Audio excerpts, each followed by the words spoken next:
Ang topic natin ngayon ay ang Artificial Intelligence Apocalypse.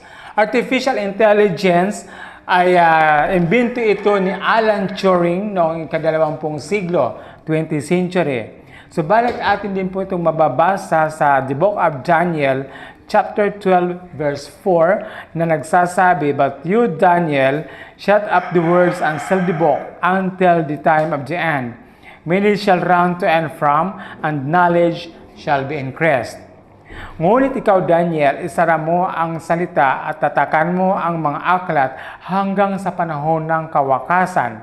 Marami ang tatakbo ng parot parito at ang kaalaman ay lalago.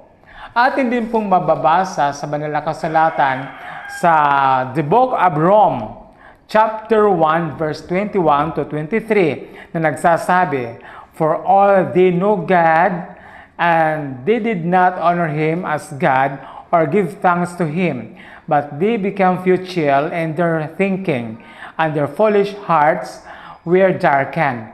Claiming to be wise, they became false and exchanged the glory of the mortal God for images resembling mortal man, birds and animals and creeping things. Sapagkat kahit na kilala ang Diyos, hindi nila siya pinarangalan bilang Diyos o pinasalamatan. Ngunit walang kabuluhan ang kanilang pag-iisip at ang kanilang mga hangal na puso ay nagdilim sa pag-angking matalino. Sila ay mga naging hangal at ipinagpalit ang kaluwalhatian ng walang hanggang Diyos na mga larawang kahawig ng mortal na tao, mga ibon, mga hayop at mga gumagapang na bagay.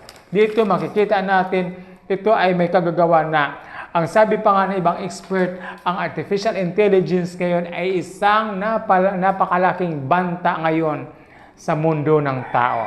So atin pong pag-aralan at tuklasin kung bakit ganito ang nangyayari ngayon. Na kahit nga mayroon nga ngayon simbahan, ay ginamit nila sa ibang bansa na ang kanilang preacher ay isa na rin pong AI robot. Hindi po ba nakakatakot?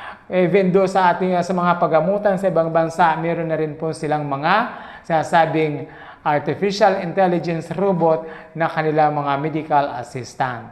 Kaya makikita ninyo ngayon na napakaraming AI na lumalabas sa mundo ng tao. Na kahit po ang mga establishment ngayon ay marami na rin po. Muli maraming salamat and magandang araw sa inyo lahat.